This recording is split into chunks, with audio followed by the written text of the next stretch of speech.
Hey everybody, we were going to start working on, what is this thing anyway? This is a Toro. The Toro push mower that the bolts had pulled through the deck.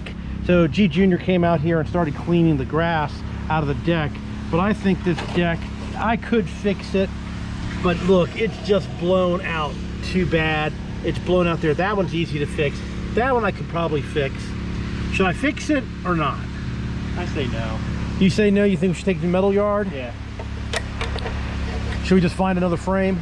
Find another frame.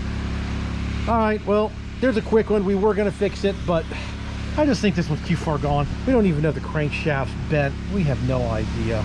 But we might save the motor on this one, but I think this one's off to the metal yard. All right, well, I was gonna try to make a welding video for you, but I decided not to fix this one, unfortunately. All right, everybody. Thanks a lot for watching. Please subscribe. You can always do that in that corner. Please give me a thumbs up if you like the and more on the channel.